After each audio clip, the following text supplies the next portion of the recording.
Hello friends, पिछला जो video था उसमें हमने वीपीटी के बारे में मैंने बताया था आपको कि वीपीटी क्या होता है, उसमें किस प्रकार से जो वीपीटी है उसके द्वारा हम चतुष्फल के जो संकुल होते हैं या अष्टफल के संकुल होते हैं उनमें वीपीटी काम करता है। ठीक है, इस वाले में जो हमारे पास होगा कि वीपीटी कुछ कमियां हैं अपने पास, जैसे कुछ प्रबल क्षेत्र लिगेंड व दुर्बल क्षेत्र जो लिगेंड होता है उसके अंदर अंतर नहीं करता है जो वीपीटी होती है।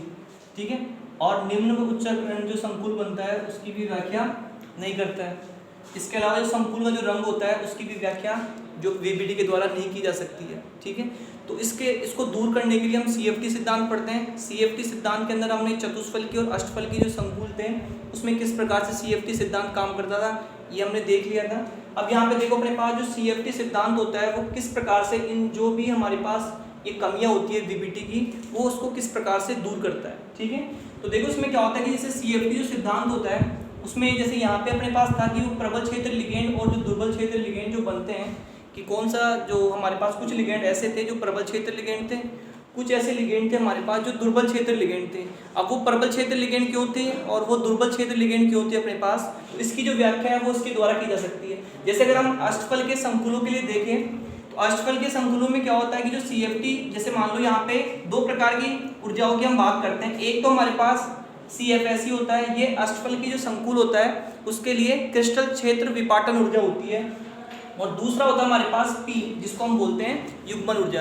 यानी जो अष्टफल के संकुल होते हैं उनके अंदर जो इलेक्ट्रॉनों का वितरण होता है वो दो प्रकार के कारकों पर निर्भर करता है। एक तो हमारे पास युग्मन ऊर्जा होती है और दूसरा होता है हमारे पास डेल नोट की वैल्यू।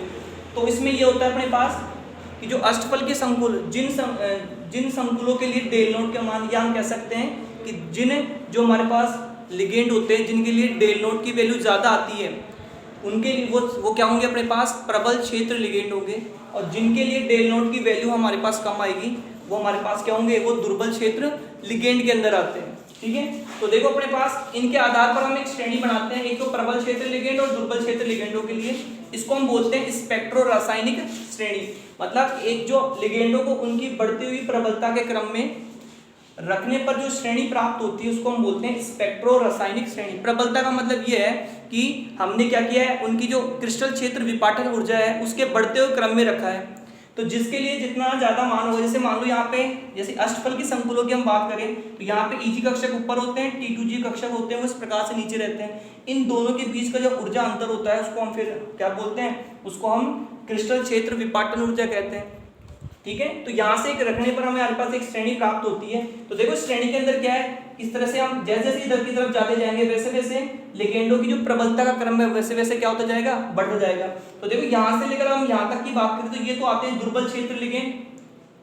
ठीक है, क्योंकि इनकी ऊर्जाएं क्या होगी, कम होगी, और ये वाला जो होंगे यहाँ तक इधर जैसे इधर जाएंगे वैसे वैसे क्या होगा, उनकी जो कह सकते हैं कि जो क्रिस्टल क्षेत्र विपाटन ऊर्जा का मान है या प्रबलता है वो बढ़ती जाएगी। तो इनको हम बोलते हैं प्रबल क्षेत्र लिगेंड। तो इस प्रकार से हम प्रबल और दुर्बल क्षेत्र जो लिगेंड होता है उसके बीच में अंतर कर सकते हैं।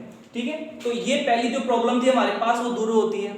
दूसरी प्रॉब्लम यहाँ से आ रही है अपने पास कि वो निम्न व उच्च चक्रण संकुल बन रहे थे उसके अंदर, लेकिन निम्न और उच्च चक्रण संकुल क्यों बन रहे हैं, देखो इसकी भी व्याख्या कौन करता है, ये CFT